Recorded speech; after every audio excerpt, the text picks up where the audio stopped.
আকস্মিক বিপদ এটা এমন একটা ভয় যা আমাদের সবার মনে কোথাও না কোথাও কাজ করে। আজকের এই আলোচনাটা ঠিক সেই আকস্মিক বিপদ থেকে সুরক্ষার একটা উপায় খুঁজে বের করা নিয়ে। কিছুদিন আগেই আমরা একটা খুব মর্মান্তিক খবর পেয়েছি।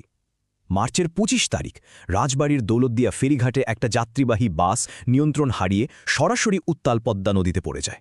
ভাবুন তো একবার, এই ভয়ঙ্কর দুর্ঘটনায় কতগুলো জীবন শেষ হয়ে গেল। এখন পর্যন্ত ২৬ জনের মরদেহ উদ্ধার করা হয়েছে, মানে ২৬টা পরিবারে নেমে এসেছে এক গভীর শোকের ছায়া। আসলে এই ধরনের ঘটনাই আমাদের একটা সার্বজনীন ভয়ের কথা মনে করিয়ে দেয়। জীবনটা যে কতটা ভঙ্গুর, কতটা অনিশ্চিত, এই ভাবনাগুলো তখন আমাদের সবাইকে নাড়া দেয়। পানিতে ডুবে যাওয়া, আগুনে পুড়ে যাওয়া, কিংবা কোনো কিছুর নিচে চাপা পড়ে, এই যে আকস্মিক আর ভয়াবহ মৃত্যুর ভয়গুলো, এগুলো কিন্তু আমাদের সবার মনের গভীরে কোথাও না কোথাও লুকিয়ে থাকে। তো প্রশ্নটা হলো, এই যে এত রকমের ভয়, এই ভয়াবহ পরিণতিগুলো থেকে মহান আল্লাহর কাছে সুরক্ষা চাওয়ার কি কোনো বিশেষ পথ আমাদের দেখানো হয়েছে? হ্যাঁ, অবশ্যই দেখানো হয়েছে। এখানেই আমরা নববিজ্ঞানের আলো খুঁজে পাই। আমাদের প্রিয় নবী হজরত মোহাম্মদ সাল্লাল্লাহু আলাইহি ওয়াসাল্লাম আমাদের এমন এক অসাধারণ দোয়া শিখিয়েছেন, যা এই সমস্ত ভয় থেকে আল্লাহর কাছে আশ্রয় চাইতে সাহায্য করে। চলুন আমরা এখন সেই শক্তিশালী আর মহামূল্যবান দোয়াটি দেখি।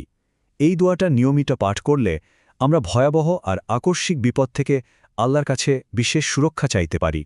দোয়াটি এখন আমি খুব ধীরে ধীরে পাঠ করছি। এর প্রতিটি শব্দ অত্যন্ত গুরুত্বপূর্ণ।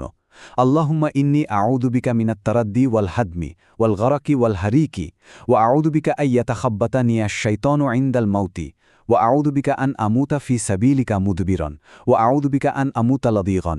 শুধু পাঠ করাই কিন্তু যথেষ্ট নয়। এই শক্তিশালী শব্দগুলোর পেছনে যে কি গভীর অর্থ লুকিয়ে আছে সেটা বোঝাও খুব জরুরি। চলুন আমরা এর অনুবাদটা একটু মনোযোগ দিয়ে শুনি। দোয়ার প্রথম অংশে বলা হচ্ছে, হে আল্লাহ, আমি আপনার নিকট উঁচু স্থান থেকে পতন, চাপা পড়া, পানিতে ডুবা ও আগুনে পোড়া থেকে আশ্রয় চাই। এরপর আমরা আশ্রয় চাইছি মৃত্যুর সময় শয়তানের ছোবল থেকে আপনার নিকট আশ্রয় চাই।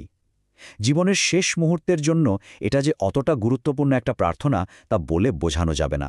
এরপর বলা হচ্ছে, আশ্রয় চাই আপনার নিকট, আপনার পথে পৃষ্ঠ প্রদর্শন করে মৃত্যু থেকে, অর্থাৎ কাপুরুষের মতো মৃত্যু থেকে আমরা আল্লাহর কাছে পানা চাই।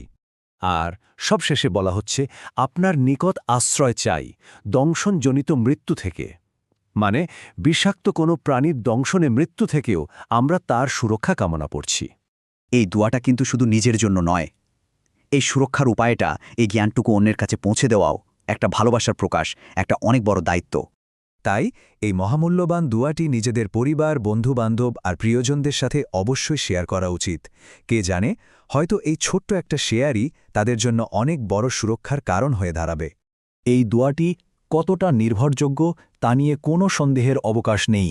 এটি হাদিস গ্রন্থ সুনান আন নাসাইতে উল্লেখ করা হয়েছে, হাদিস নম্বর 5530। আল্লাহ আমাদের সবাইকে সব ধরনের আকস্মিক বিপদ আপদ থেকে রক্ষা করুন। আমিন।